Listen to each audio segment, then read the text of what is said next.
এই ভিডিঅ'টোত আমি ডিসকাস কৰিম সঞ্চয় নামৰ কবিতাটোৰ কোৱেশ্চন আনসাৰখিনি 1 নম্বৰ আৰু 2 নম্বৰখিনি আমাৰ কৰিবলৈ ইমান প্ৰয়োজন নাই 3 নম্বৰত আমাক দিছে যে অভিধান চাই লিখা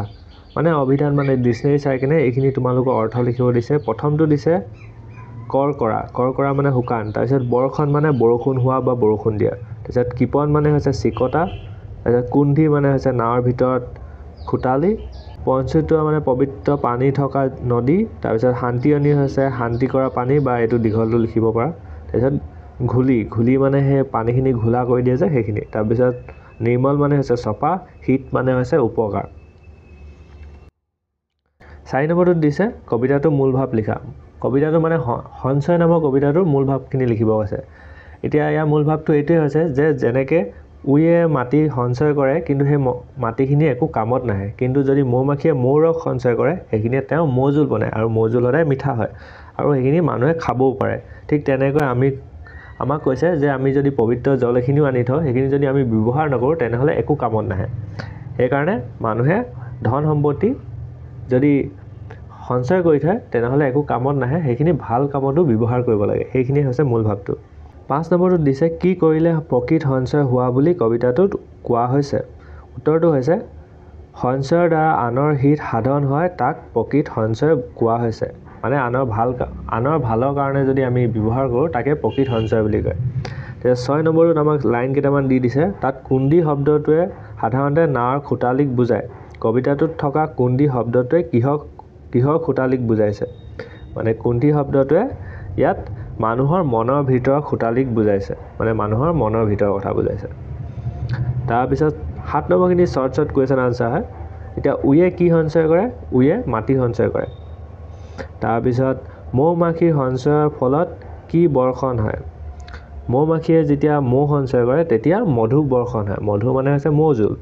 তাৰ পিছত উই সঞ্চয়ৰ ফলত কি হয় মাটিয়ে ৰস কৰে মানে মাটিৰ যোনটো ৰস আছিলে সেইটো নাইকিয়া হৈ যায়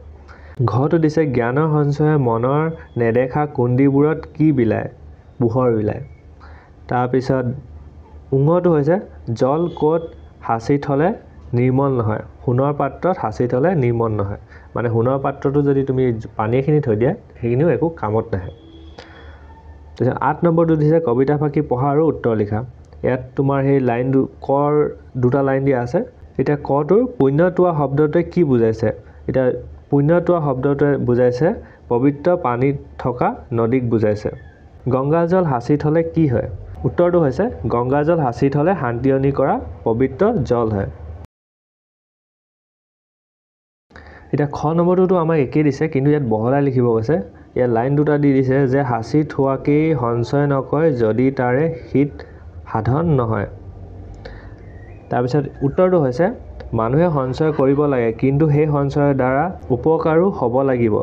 যি সঞ্চয়ৰ দ্বাৰা অপকাৰ হয় যি সঞ্চয় একো কামত নাহে তাক সঞ্চয় ক'ব নোৱাৰি যেনেকৈ উয়ে মাটি সঞ্চয় কৰে কিন্তু সেই সঞ্চয় একোতে ব্যৱহাৰ নহয় তেনেদৰে মানুহে সঞ্চয় কৰিলে সেই সঞ্চয় কিবা কামত ব্যৱহাৰ কৰিব লাগে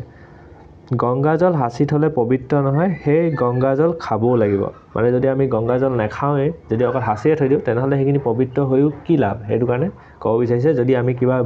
ধন সম্পত্তি হাসি থৈছো তেনেহলে সেইখিনিও ভাল কামত ব্যৱহাৰ কৰিব লাগে তাৰ পিছত 9 নম্বৰখিনিত বিপৰীত শব্দ অৰ্থ লিখিব দিছে অসাধু দিছে অসাধুৰ বিপৰীতটো হৈছে সাধু পোহৰ আন্ধাৰ জ্ঞান অজ্ঞান নেদেখা দেখা হিত অহিত একেটা হৈ গ'ল কোৱেশ্চন আনসাৰ আৰু নেক্সট তোমালোকৰ বেলেগ সাবজেক্টৰ যদি কোৱেশ্চন আনসাৰখিনি